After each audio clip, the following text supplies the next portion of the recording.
है। आप देख रहे हैं नजर के सामने नजर के पास और मैं हूं आपकी पारस रियाज। तो आज हम जिस फिल्म का रिव्यू करने वाले हैं वो है उस हस्ती का जिसने 1990s में मलयालम इंडस्ट्री को हिला के रख दिया था। जी हाँ, मैं बात कर रही हूँ शकीला के बारे में और उन्हीं का बायोपिक है शकीला। इस पिक्चर के टाइटलर रोल में ऋचा चड्ढा ने काम किया है और इनके साथ इस पिक्चर में पंकज त्रिपाठी, एस्तर नोरोना, राजीव पिल्ले, शिवा राणा, काजोल सक, समरजीत लांकेश, विवेक मदन जैसे कई हस्तियों ने काम किए।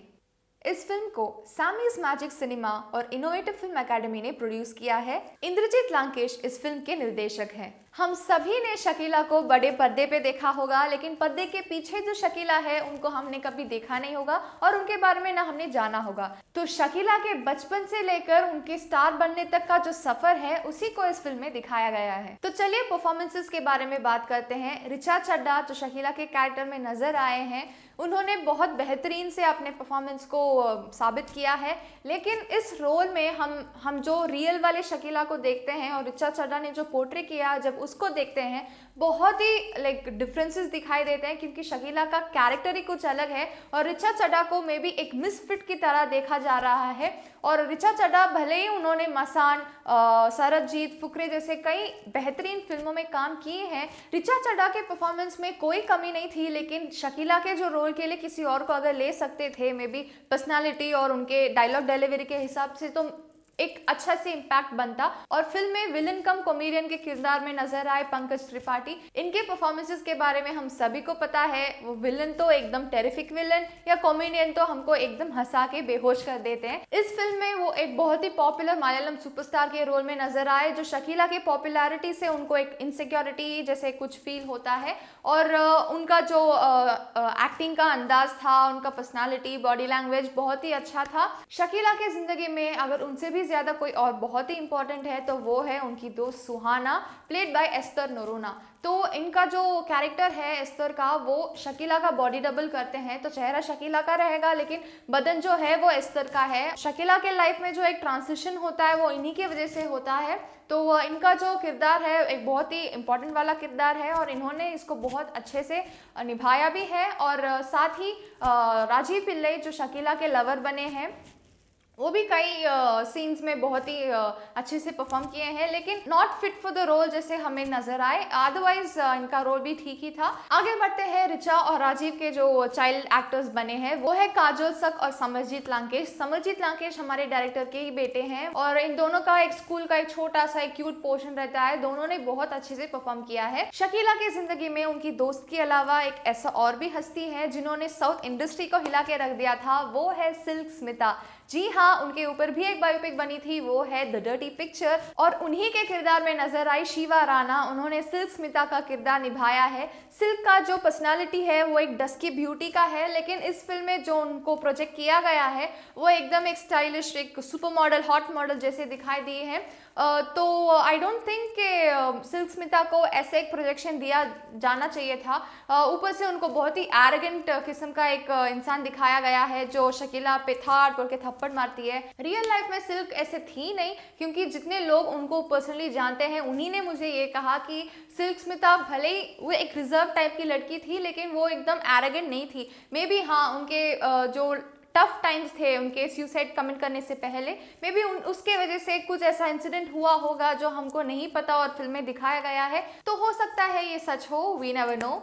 Moving on to the technical part of the film, Santosh Rai के सिनेमाटोग्राफी में केरला के जो पोर्शंस दिखाए हैं वो बहुत ही खूबसूरत था। हमें भी उस केरला के लोकेशंस में जाके वापस आने का एक एहसास हमको आया। और इस फिल्म का एडिटिंग देखा जाए तो करीब 1-2 घंटे का ड्यूरेशन में है। बल्लू सलूजा के एडिटिंग में हमको सीन्स एकदम फट फट दूसरे सीन्स आगे बढ़ते गए, लेकिन एक सीन से दूसरे सीन का जो जंप था उसके बीच में कुछ सीन मिस हुए जैसा हमको एक फील आया था। मे बी वो स्क्रिप्ट में था ही नहीं या उसको एडिटिंग में निकाला गया है, वो हम नहीं जानते। तो उसका थोड़ा एक क्लैरिटी के साथ एक एडिटिंग होता तो और भी बेहतर होता। इस पिक्चर के लिए वीर समर्थ और मीत ब्रोज ने म्यूजिक कंपोज किया है और वो जो शकीला का टाइटल ट्रैक है जब वो एकदम पॉपुलर स्टार बन जाती है, उस ट्रैक का एक बहुत ही प्लस पॉइंट है बोल सकते हैं हम। जनार्दन महर्षि और सुनील अग्रवाल ने स्क्रीन प्ले लिखा है। तो स्क्रीन प्ले के बारे में बात करते हुए, शकीला फिल्म का जो फर्स्ट हाफ था उसको बहुत ही नॉन लीनियर फॉर्मेट में दिखाया गया था और बहुत क्लैरिटी के साथ था। मतलब जैसे शकीला के लाइफ में कौन कौन थे, उनके परिवार वाले, उनके पापा, उनके मम्मा और बाकी 5 बहनें रहते हैं उनकी, जो उन्हीं के वजह से शकीला इस फील्ड में आती हैं। तो वो बहुत ही अच्छे से कंस्ट्रक्शन के साथ हमें शुरुआत करके दिया था। लेकिन जैसे फिल्म सेकेंड हाफ की तरफ बढ़ती गई, एकदम एक हेस्टी फिनिश की तरह पिक्चर को ख़त्म किया गया था, specially talking about the climax. अभी ये क्लाइमैक्स एक ऐसी एक मोड है फिल्म में जो हमें एक इम्पैक्ट क्रिएट करता है। और इस फिल्म में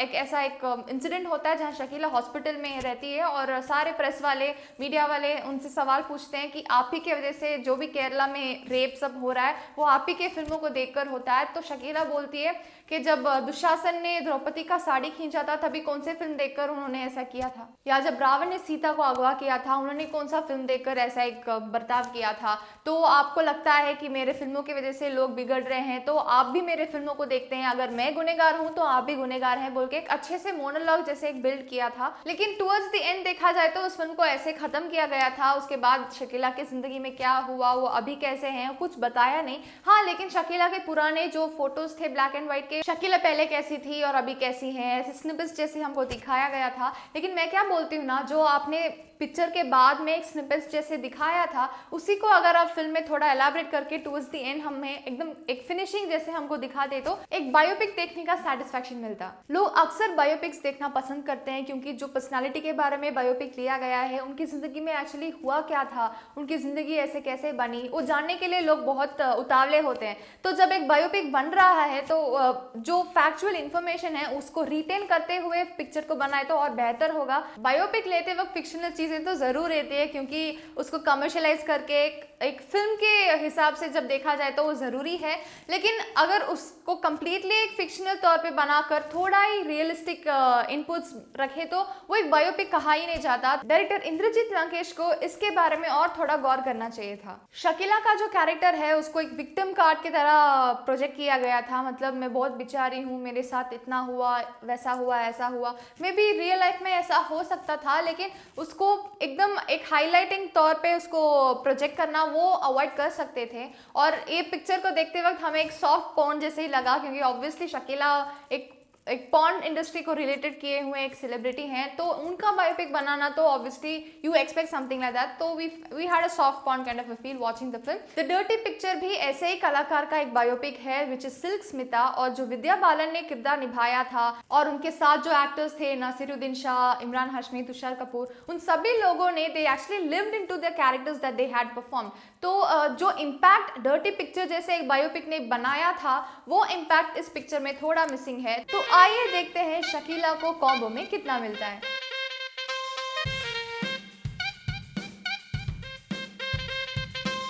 शकीला जैसे एक popular star definitely deserves a better biopic. So otherwise this has some entertaining factors as well, so do give it a watch in the nearest theaters and do not support piracy। अगर आपको मेरी ये review पसंद आई तो उसको like करिए and मेरे channel पारस रियाज को सब्सक्राइब करना भूलिएगा मत। आप सभी से जल्द मुलाकात होगी, तब तक मैं पारस रियाज आप सभी से विदा लेती हूँ। Bye bye.